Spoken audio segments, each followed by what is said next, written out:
Episode 5 kicks off with a flashback. Adolf's brother is in full sprint mode trying to escape from Gesicht. In a panic, he tosses a bag filled with robot bits at Gesicht, which really ticks him off. Adolf, never missing a chance to throw some shade, accuses Gesicht of murdering his dear brother. Gesicht, doing his best Uber impression, drops Adolf off at a safe house, promising to be back in an hour. Adolf then starts having flashbacks of his own, recalling juicy details from the robot he offed in the restroom. The bot hinted that Adolf would find a weapon near the safe house to take down Gesicht. Suddenly, Adolf's wife, Ilsa, and son Hans show up. Meanwhile, Gesicht is having a heart-to-heart with Brau, who realizes that Gesicht has memories of being a kill-happy robot too, while Hans is busy exploring the safe house like it's an open house event. Adolf spills the beans to Ilsa about his plan to take out Gesicht. Ilsa is shocked, thinking her hubby has gone off the deep end. She defends Gesicht, arguing that he was justified in killing Adolf's brother, given the nasty stuff his brother did. She believes robots can malfunction and insists that Gesicht didn't act out of hate. We then cut to Brau theorizing the same thing during his tete-a-tete with Gesicht. The scene shifts to a replay of Adolf's brother's murder, revealing that Gesicht's motive was the brother's cruelty towards robots. Brau, ever the instigator, offers Gesicht a chance to go all psycho robot on him, but Gesicht declines. Over at the robot fighting arena, Hercules is busy showing off his skills against a swarm of robotic foes. Meanwhile, Hoffman is getting whisked away to a safer spot by some men who warn Epsilon and Hercules to keep their guard up, as Gesicht is on the case. Epsilon and Hercules sense a powerful electromagnetic force closing in. Hercules, being the brave bot he is, tells Epsilon to skedaddle, not wanting him to hold him back. In a reflective mood, Hercules questions whether Epsilon made the right call by staying out of the war.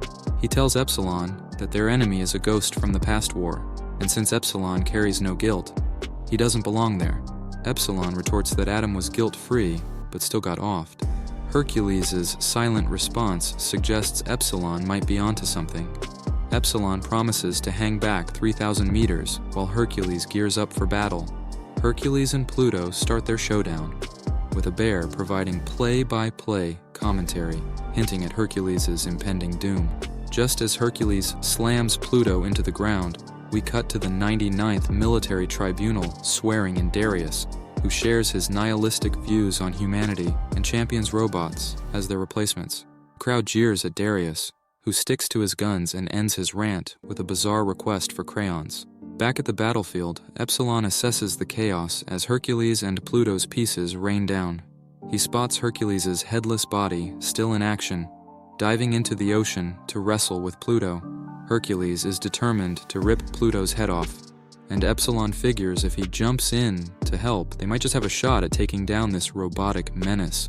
Suddenly, Hercules and Epsilon are hit with a blast from the past, literally, as Pluto's electromagnetic waves bombard them with memories. Meanwhile, back at the military tribunal, the guards catch Darius in the act of sketching the same field of flowers Uran's friend painted earlier. Talk about artistic consistency. Darius, while working on his latest masterpiece, ominously predicts a great flood and claims that Pluto will be the last bot standing on Earth. In true action hero fashion, Hercules explodes, leaving Epsilon wondering why he's retreating from the scene like it's a bad Tinder date. Epsilon tries to get in touch with Gesicht but realizes he's been ghosted. Gesicht, meanwhile, is on a drive down memory lane, troubled by the revelation that he did indeed murder Adolf's brother. He recalls a poignant moment where two sets of parents, one human, one robotic, learn of their children's deaths. While the human parents are a sobbing mess, the robot family takes it in stride, feeling a bit of sympathy but not shedding any tears. They're just grateful for the family experience, even if it came with a tragic ending. Gesicht then introduces himself to some other inspectors on a case involving robot kids. He vows to approach the investigation from a fresh angle to avoid any conflicts of interest. As he dives into the case files, he identifies Adolf's brother as the culprit behind the attacks, and we get a rerun of the showdown between Gesicht and Adolf's brother. Back at the safe house, Gesicht announces to Adolf and Meyer that he's back on bodyguard duty for Adolf and is dropping his other mission. As they drive off with Ilsa and Hans in tow, they're tailed by a suspicious vehicle. Adolf, suddenly channeling his inner doomsayer, reveals that the vehicle is packing a weapon capable of offing Gesicht and pleads for their lives, despite all the trash talk. Sure enough, the baddies unleash a cluster cannon, causing a spectacular crash. The pursuing vehicle is piloted by one of the cult leader's henchmen. Gesicht, ever the action hero, uses his weapon to fend off the attack and puts the henchman to sleep with some knockout gas. Despite being roughed up, Adolf thanks Gesicht for saving his bacon even after all the insults. Gesicht, still deep in his feels, asks if hatred ever really goes away, admitting that his biggest fear is himself. Meanwhile, gossip is swirling among adults about Uran's recent personality shift, attributing it to the loss of Adam. Uran, always in tune with emotional distress, senses someone in deep pain and finds a boy and a cat on a bridge. She warns the boy that jumping won't work because of the electromagnetic net below. The boy, in full angst mode, shares his woes about bullying and other troubles, feeling that death is his only escape. Uran, ever the pragmatic robot, admits she can't fathom wanting to die but wonders if she'd feel differently as a human. She hands the cat to the boy, suggesting he get it some milk, subtly giving him a reason to stick around. Urain, always on the move, leaves the bridge to help an elderly man with his issue. Her robo-spidey senses then pick up another wave of sadness, leading her to a shrine and a gravestone that reads, Tobio Tenma, Adam's real name. Cut to Ochanomizu, who's ranting about his objections to a state funeral for Adam. Out of nowhere, Tenma shows up, and Ochanomizu thinks he's Adam's last hope, but Tenma, ever the dramatic, says he's just there to bid farewell to Adam. As Tenma gazes at Adam in his unconscious state, a memory hits him like a ton of bricks, inspiring him to pull an all-nighter, working 18 hours straight to revive Adam. He gives Ochanomizu props for his efforts, but Ochanomizu is puzzled about why Adam is still snoozing. He updates Tenma on the recent cases involving other advanced AIs and the Bora gang. Ochanomizu then asks if Tenma knows about Goji, but Tenma is clueless. Tenma confirms that his AI masterpiece shouldn't be used for building robot armies.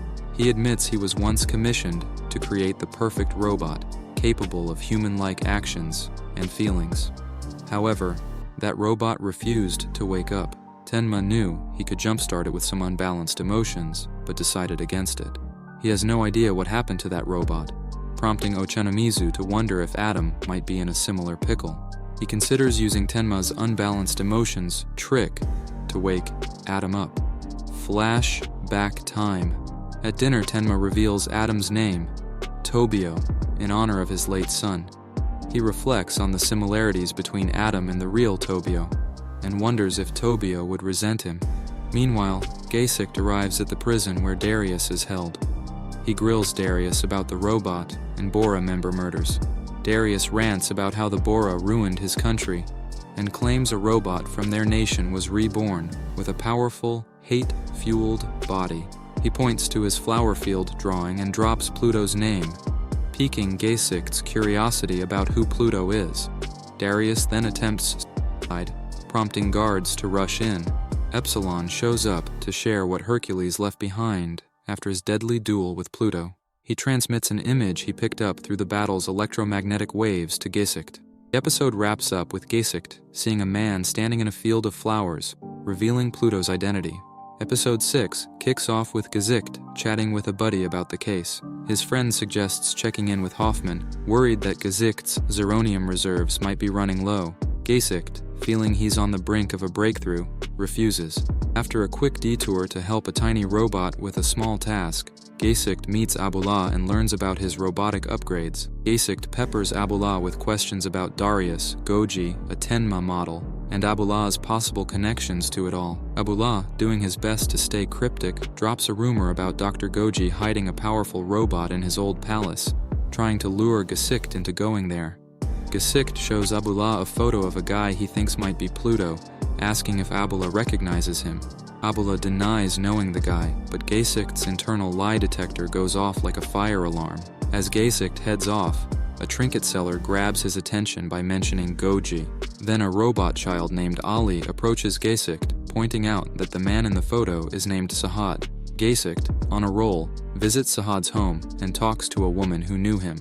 She promises to spill the beans about Sahad later, but insists he was a great robot who'd never cause trouble. Next stop, Gesicht chats with a scientist who knew Sahad well, describing him as an excellent student with a quirk for naming his tulips. Then, in a forest, Gesicht gathers more intel on Sahad. The informant recalls Sahad as a pleasant guy, but one day he seemed different, mentioning his plans to enlist in a war. He spoke of his father dying in war and his own fear of a similar fate. Sahad worked on flowers that could survive in war-torn deserts, but only one flower remained, the one the scientist showed Gesicht at the university, named Pluto. Gesicht circles back to the woman from Sahad's apartment complex. She reveals a cropped photo of Sahad and says he took it with his father, who turns out to be Abula. Cut to a teddy bear from a previous episode, marveling at how close Gesicht is getting to the truth and how impressive he is. But the bear, ever the schemer, knows a way to off Gesicht, fearing Pluto might lose against him. We then cut to Brow and Gesicht, with Gesicht confessing his suspicion about Professor Abula.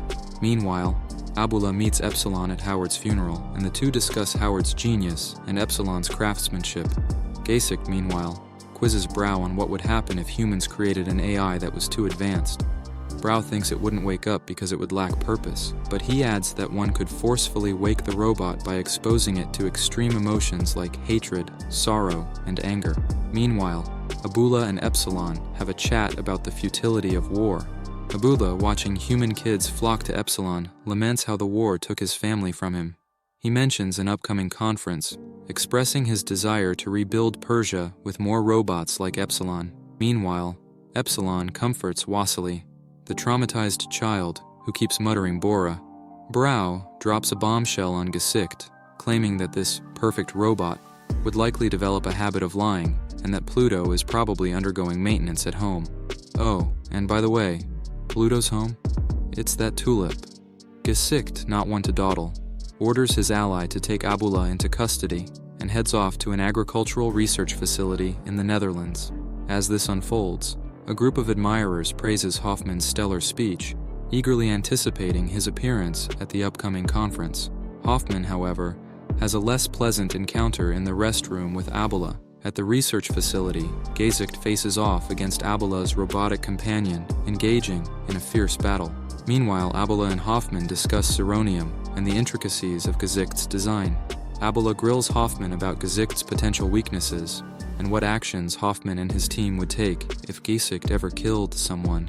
Gesicht defeats Abula's robotic companion, only to be swarmed by more clones. Abula draws a chilling comparison between Brow and Gesicht's lethal capabilities and the devastation wrought by Bora in Persia.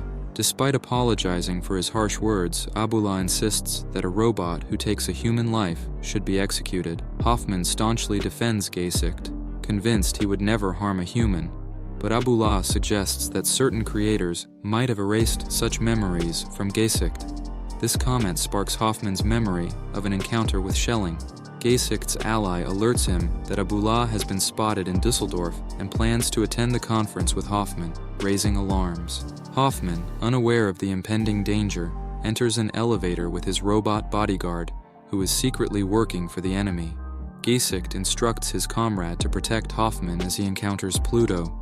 Hoffman's other bodyguard tries to intervene but is killed by the Rogue One, who then frames the scene by placing horns on the corpse. Hoffman, bewildered, questions the bodyguard, who ominously repeats Bora before capturing him, even as officers close in. Back at the fight, Gesicht manages to capture Pluto. Captain Becker, Gesicht's loyal ally, urges him to destroy Pluto, but Pluto counters with a barrage of illusions, showing crying people and Sahad in a field of flowers, trying to disorient Gesicht. Gesicht tries to calm Pluto down by calling him by his real name, Sahad. Cue the flashback to a heartfelt moment between Sahad and Abula.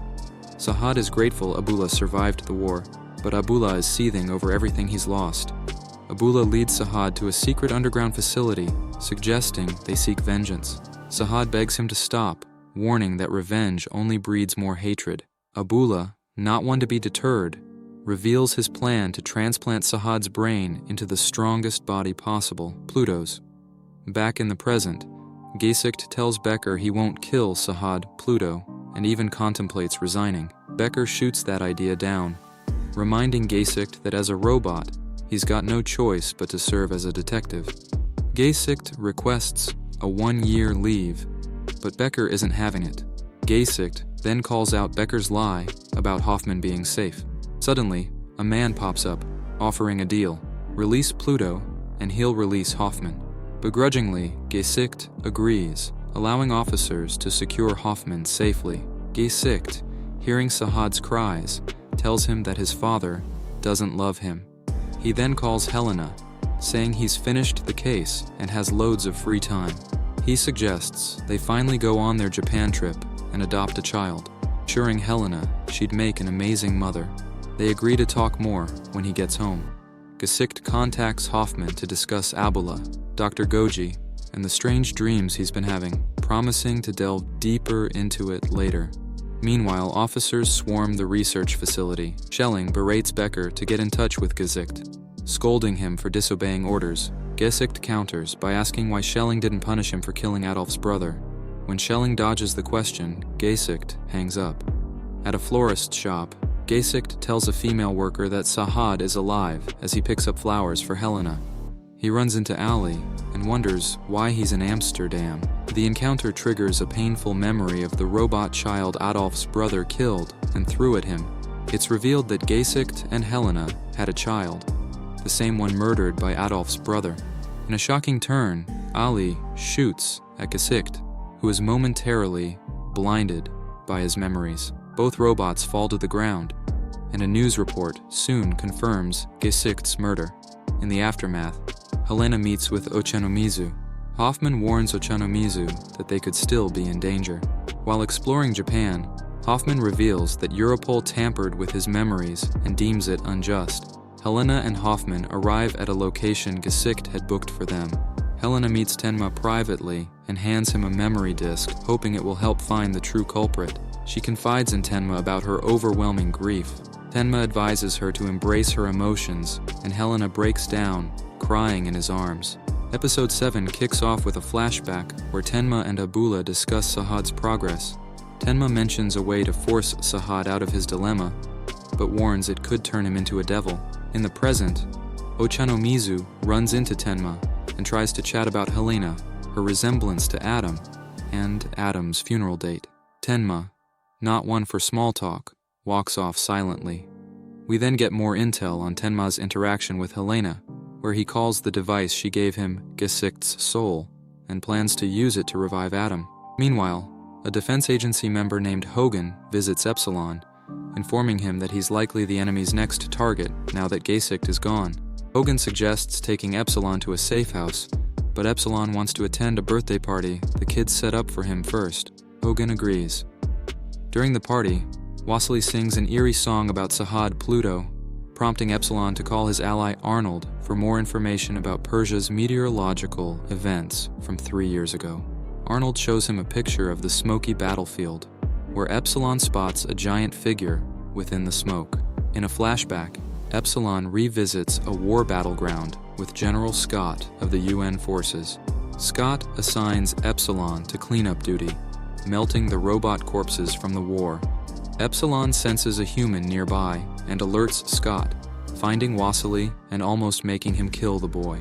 Back in the present, Epsilon reunites with Scott, and they discuss the importance of keeping Epsilon and Pluto alive. Epsilon asks Scott to spill everything he knows about Bora. As the children start singing the eerie song again, something terrifying looms on the horizon. Epsilon senses Pluto's presence and urgently tells Scott and Hogan he needs to return to the kids immediately. Suddenly, a deadly weapon is fired at the safe house, killing Scott and all the soldiers inside. Fortunately, Epsilon saves Hogan, who quickly points out a pair of horns, suggesting the presence of danger. Epsilon, ever the pragmatist, decides to head straight for the children instead of dwelling on the mystery. He suspects a being called Bora might be behind the chaos, but isn't sure what that even means. We then switch to Uran, who, while chatting with Principal Bond, senses two people experiencing deep sadness somewhere in the world. Hogan and Epsilon arrive just in time to protect the kids. After an intense clash with the mysterious entity, Epsilon emerges victorious and regroups with Hogan and the children. He shares a heartfelt moment with Wassily, who finally calls him by name and thanks him. Meanwhile, Uran reflects on sensing a child searching for his heart, not wanting to be a puppet controlled by hatred. She compares the other person she sensed to Geppetto, another puppet in someone else's larger scheme. Uran wishes she could speak with one of them, but can no longer sense their presence. Tenma, on the other hand, asks Ochanomizu to postpone Adam's state funeral. Epsilon then attends a hearing where he assures the interviewers that he defeated his enemy. Skeptical, they question the item retrieved from his battle, doubting Epsilon's claim due to his pacifist nature. Epsilon firmly states that his enemy will never truly be his adversary, no matter how many times they clash. Meanwhile, Simon, a child services agency worker, informs Mrs. Griffith that Mr. Johansson plans to adopt Wassily, citing Epsilon's robotic nature as inadequate for caregiving. We cut to Johansson ordering Wassily to follow him inside. Wassily hesitates but remembers Simon telling Mrs. Griffith that Johansson will donate a lot of money to the foster home if Wassily complies. This convinces Wassily to follow Johansson's orders. Hogan reveals to Epsilon that Johansson faked his identity and warns that Wassily is in danger. Johansson brings Wassily to Abula, who keeps screaming Bora. Abula plans to use Wassily to lure Epsilon to his castle, setting the stage for Pluto to take him down. Hogan and Epsilon make their way to the castle. Despite not being at his best due to his photon energy powers being drained, Epsilon is ready to risk everything to save Wassily. Once there, Pluto grabs Epsilon and flies him into the sky. Abula orders Pluto to kill Epsilon, who prays for the sun to rise to recharge his powers enough to take Pluto down. Meanwhile, Hogan heroically rescues Wassily. As the sun begins to rise, Epsilon bombards Pluto with questions about Sahad, Abula, and Bora. Pluto, in a moment of vulnerability, asks Epsilon for help. Simultaneously, we cut to Tenma visiting Uran, discovering she's been visiting his son's grave and leaving flowers. He asks Uran if she can sense Tobio's emotions in heaven. Uran admits she can't, but she knows Tenma is in immense pain. In the sky, Pluto questions why Epsilon didn't finish him off. Epsilon, recognizing Pluto's sadness, couldn't bring himself to kill him. Pluto, desperate, begs Epsilon to use his photon powers to melt him away. Epsilon pleads with Sahad to stop fighting and extend his hand. Sahad insists he can't because a greater danger is coming. Signaled by the intensifying tornado, Epsilon shields Wassily and Hogan with his photon energy powers. Meanwhile, Tenma and Uran visit Adam. As Pluto tragically bites off Epsilon's head, killing him, Adam awakens. Tenma reveals he inserted certain data into Adam's AI and notices something unusual with the data. Wassily cries, mourning Epsilon's fall, while Hogan praises Epsilon's bravery. Adam rises from his bed, suddenly understanding the feelings of Gesicht and Epsilon. With a grave expression, he declares that the Earth is about to break just as Arnold notices something beginning to crack. Episode 8 kicks off with a zippy historical recap of the Nanabu tribe. Apparently, their gold fever was so intense it made them lose everything, leading to their downfall. A tourist guide enthusiastically tells the visitors about a giant who supposedly embodies the tribe's restless souls and now snoozes inside a volcano, just waiting to burst out of Eden National Park and ruin everyone's picnic. But to the Thracia president, Alexander, and his unlikely companion, a teddy bear. The bear cheerfully reports that all the robots have been wiped out, which delights Alexander to no end. He's been itching to get rid of those metal menaces. Back with the tourist guide, we meet Tsetsemar, the tribal elder, whose job is to fend off all things evil. He ominously predicts that something nasty will rise from the earth, and when it does, kiss the world goodbye. Meanwhile, Ochanomizu is keeping a close eye on Adam, curious about what Tenma did to him. Uran confides in Ochanomizu about a heavy sadness she felt somewhere in the world. a sentiment that Tenma shared with her. To add to the drama, a scientist rushes in to reveal that Adam's been scribbling complex scientific equations on the wall like a caffeinated college student before finals. Scientists usher Uran out, and Ochanomizu examines Adam's wall doodles.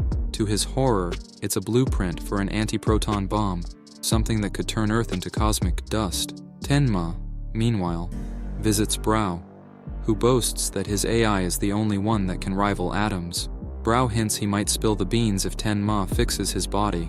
Ochanomizu is determined to fix Adam without Tenma's meddling, but a scientist bursts in with bad news. Adam has smashed a hole in his room and bolted.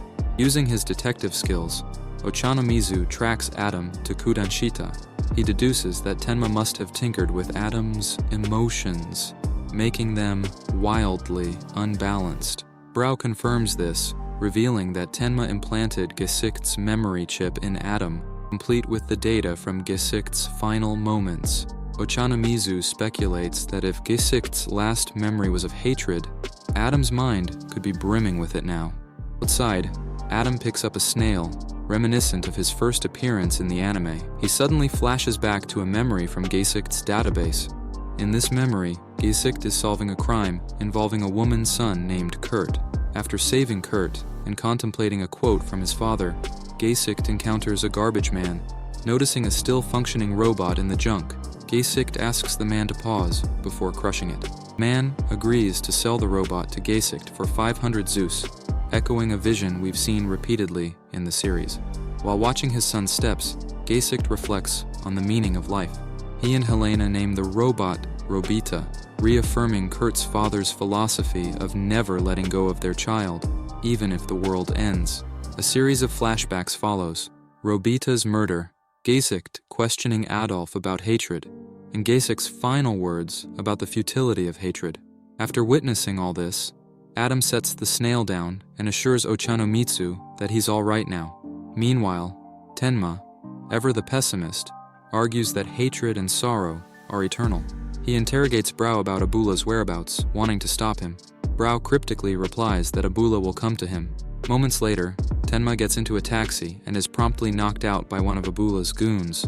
Back to Adam, who is now briefing Tawashi, Ochanomizu, and another gentleman about Gesicht's findings.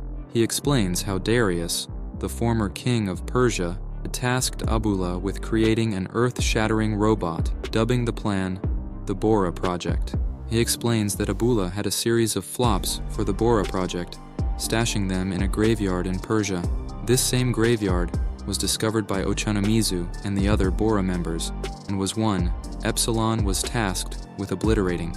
Abula, in his quest for robot with the most advanced AI, turned to Tenma for help. Meanwhile, Abula reveals his latest creation, a robot named Bora, courtesy of Dr. Goji. Abula has grand plans to merge his brain with Bora's body, aiming to become the world's ultimate cyborg. He vows to coerce Tenma into assisting with this ambitious, albeit slightly mad, project. As this unfolds, Adam fills in the others on Abula's tragic backstory. He lost most of his family during the war, fueling his vendetta against the world.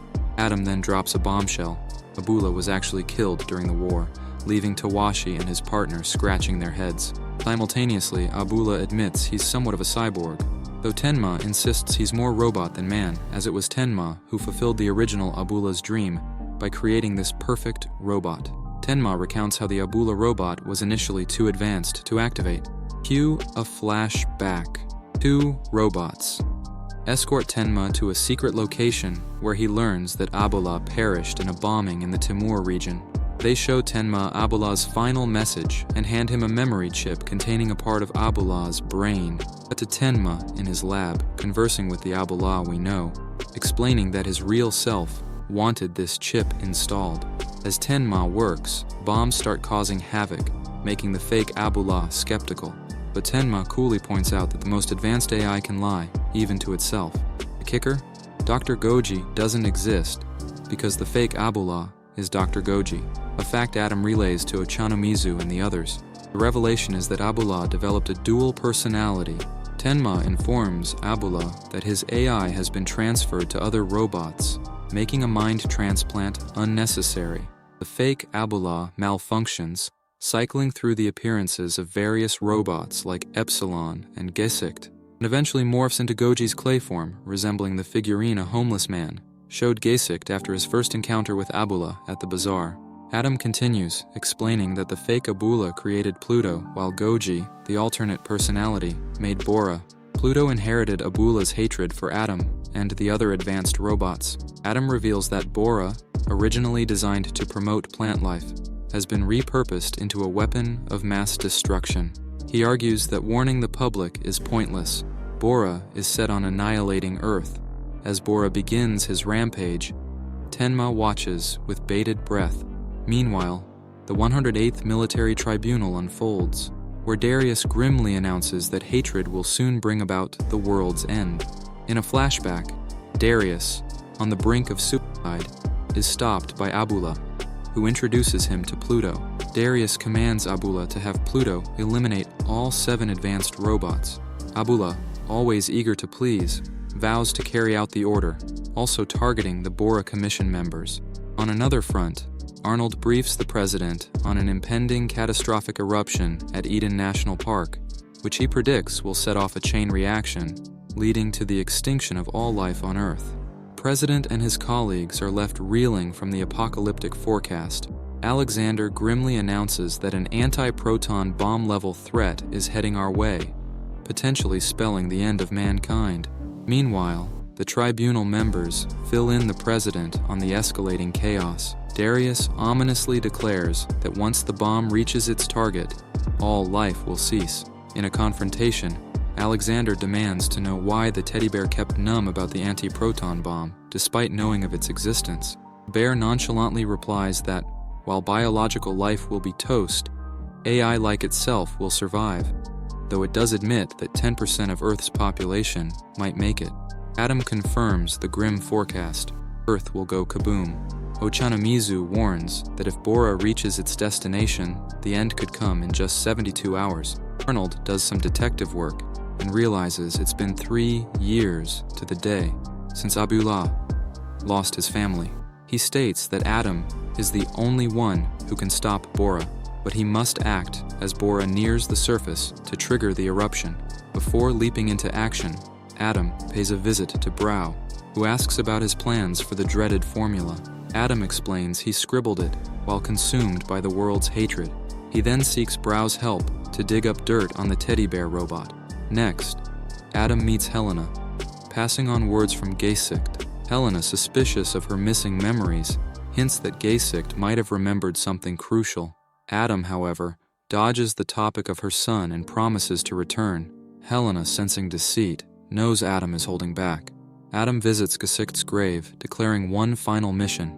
He confronts Pluto at Eden National Park. During their battle, Adam reflects on his fallen robotic comrades and their life goals. Meanwhile, Uran clashes with her principal, fearing Adam might give in to hatred and kill Pluto. Her principal reassures her that Adam will rise above his anger. Reflecting on Gesicht's words about hatred, Adam stops short of killing Pluto. They share a tearful moment, both bewildered by their tears. That night, under shooting stars, Adam tells Pluto Sahad that he must stop Bora and takes off. Tenma, ever the skeptic, doubts Adam's ability to stop Bora. Ochanomizu, while acknowledging Tenma's genius, holds on to hope. Alexander, seeking reassurance, asks the teddy bear if he'll be safe in their current hideout. The bear assures him he will, but only as its lifelong slave. Adam attempts to reason with Bora, but it's a no-go. Sahad shows up, vowing to shield Adam from melting so he can deactivate Bora. Adam transmits the anti-proton bomb blueprints to Sahad, who then sacrifices himself using the Peltier effect to wipe out Bora. Adam rescues Ochanomizu and a colleague as they witness the event. They marvel at the auroras forming in the sky, with Adam declaring that Sahad saved humanity. Back with Alexander and the teddy bear, the bear is shocked by Adam's success but vows to find new ways to stir trouble. Suddenly, Brow appears and strangles Alexander to death. The bear proposes they team up to create a new world, but Brow, unimpressed, kills the bear instead. Standing by Pluto's horn, Adam asks Ochanomizu if a world free of hatred is possible. Ochanomizu cautiously suggests it might be. As they gaze at the auroras, Adam reflects on his fallen comrades, and the episode closes with everyone looking skyward, filled with hope and uncertainty.